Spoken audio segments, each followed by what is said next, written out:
Unit cell का density calculate करना ये काफ़ी इंपॉर्टेंट टॉपिक है। इस पर हम लोगों का एक न्यूमेरिकल आता है और इससे हम लोगों जो है number of atoms in unit cell भी कैलकुलेट करते हैं। तो लेट कर लेते हैं, let us consider a unit cell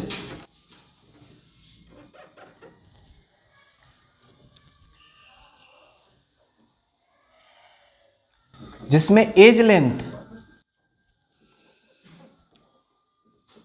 length हमारा ए है।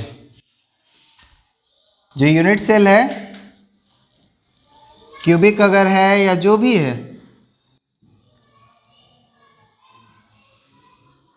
अभी हम लोग जो कंसीडर करेंगे वो क्यूबिक करेंगे।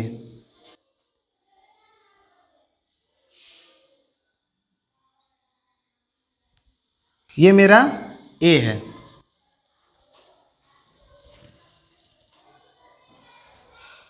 Made up of atoms of radius r. जिस एटम से ये मिलकर बना हुआ है उसका रेडियस आर है।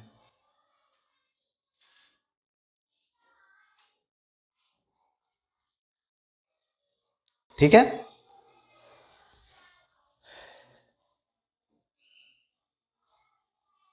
Having atoms in each unit cell Z. हर यूनिट सेल में जेड एटम है। यानी अब ये हो सकता है सिंपल क्यूबिक हो सकता है बॉडी सेंटर्ड हो सकता है हमारा फेस सेंटर्ड हो सकता है इंड सेंटर्ड हो, अलग अलग हमारा कोई भी हो सकता है। तो उसमें कितने एटम्स हैं उसको ले लिए जेड।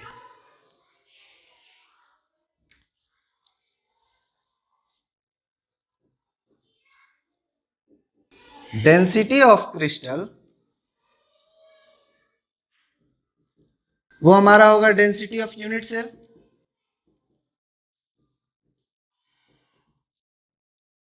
यानी कि यूनिट सेल का जो डेंसिटी आएगा वही पूरे क्रिस्टल का डेंसिटी होगा। और जो डेंसिटी होता है वो मास होता है, mass of unit cell by volume.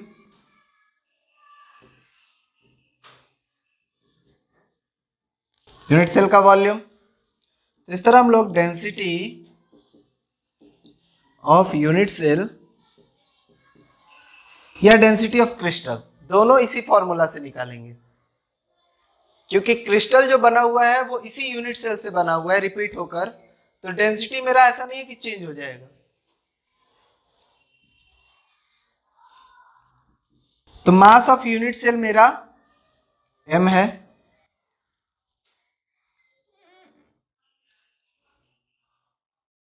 Mass of each atom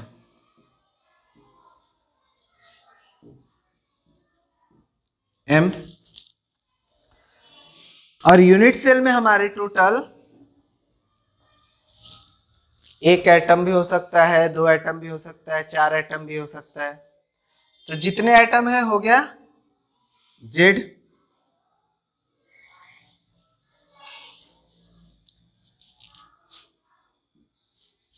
Z हमारा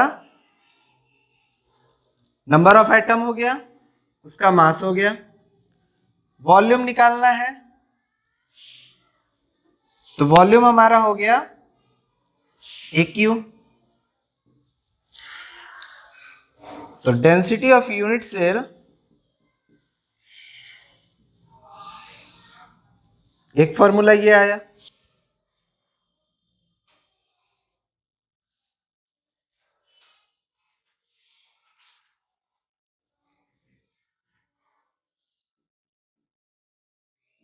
मास ऑफ वन एटम। अभी ये हम लोग एक देख लेते हैं कि वन एटम का मास कैसे निकलेगा। लेट कर लेते हैं मोलर मास कैपिटल M है। किसी का भी मोलर मास हम लोग कैपिटल एम से दिखाते हैं। Since 6.022 into 10 to the power 23 atoms have mass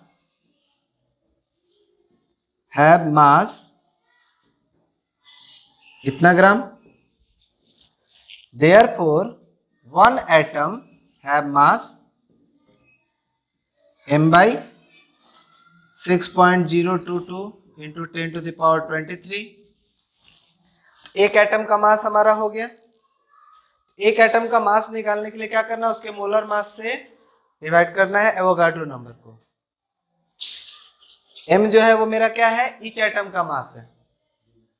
इस तरह हम लोग लिख सकते हैं 10 जो डेंसिटी है वो हो जाएगा Z into capital M by, इसके जगह हमारा capital M by Avogadro number 6.022 10 to the power 23, AQ तो है ही,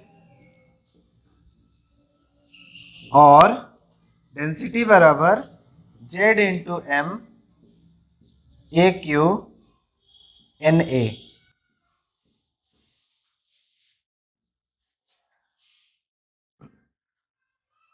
और Z बराबर density into AQ into NA by capital M।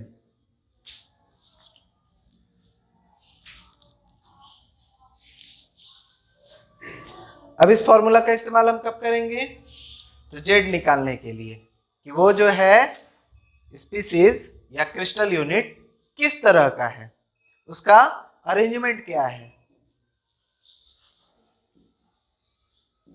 This formula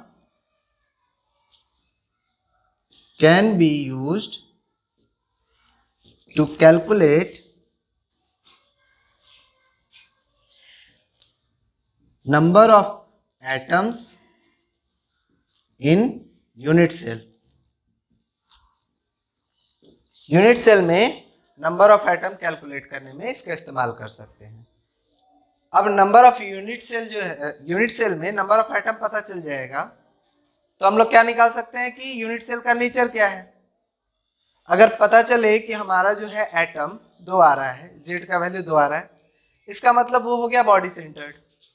अगर 1 आ रहा है तो सिंपल क्यूबिक, 4 आ गया तो फेस सेंटर्ड। तो इस तरह हम लोग आइडेंटिफाई कर सकते हैं कि अरेंजमेंट का क्या है। डेंसिटी हम लोगों को पता होता है, मास बाय वॉल्यूम, नॉर्मल निकाल सकते हैं डेंसिटी। यूनिट सेल का हमारा एज लेंथ निकाल लेते हैं। ब्रैग इक्वेशन एक है जो हम लोगों को अभी तो नहीं पढ़ना है, पर ब्रैग इक्वेशन से हम लोग उसका ए निकाल लेते हैं, कितना एज लेंथ है। एवोगाड्रो नंबर पता ही है, मोलर मास पता ही है। तो इन तीनों के पता होने से हम लोग ये निकाल लेंगे कि उसके अंदर अरेंजमेंट किस तरह का है, सिंपल क्यूबिक है, बॉडी सेंटर्ड है, फेस सेंटर्ड है, या किस तरह का है, सब निकल जाएगा। इस पर बेस्ड एक क्वेश्चन है हम लोगों का एनसीईआरटी का, क्वेश्चन नंबर 11 है, जिसमें क्या कह रहा है कि सिल्वर क्रिस्टलाइजेज इन एफसीसी लैटिस। यहां पर हम लोगों का जो डेटा दिया हुआ है फॉर सिल्वर है, एफसीसी लैटिस लिख दिया,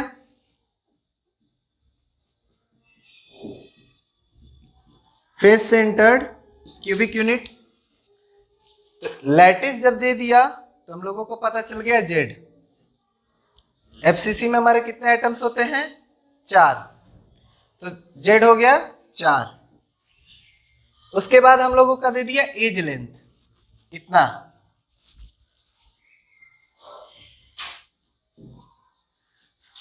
एज लेंथ का मतलब हो गया हम लोगों का ए हो गया 4.07 into 10 to the power -8 cm।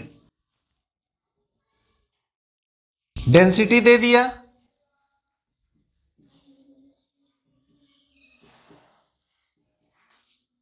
10.5 ग्राम पर cm³। कैलकुलेट करना है एटॉमिक मास, यानी कि मोलर मास इसका कैलकुलेट करना है। तो हम लोगों का जो फॉर्मूला है उसी को यूज करना है, नया कुछ भी नहीं है।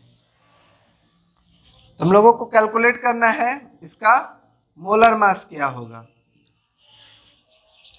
सिंस डेंसिटी बराबर हम लोग जानते हैं Z into M by A Q into N A. तो m बराबर हमारा आ गया density A Q N A by Z. Density दिया हुआ है, एज लेंथ दिया हुआ है ए, एन ए पता ही है, जेड पता ही है। तो सारा डेटा हम लोग इसमें डालेंगे। 10.5 4.07 इंटू 10 टू द पावर -8 का cube into Avogadro number 6.022 10 to the power 23 by Z. Z हम लोगों का 4 हो गया। अब इसको सॉल्व कर लेंगे तो लगभग आ जाएगा 108 ग्राम, जो कि हमारा सिल्वर का एटॉमिक मास होता है।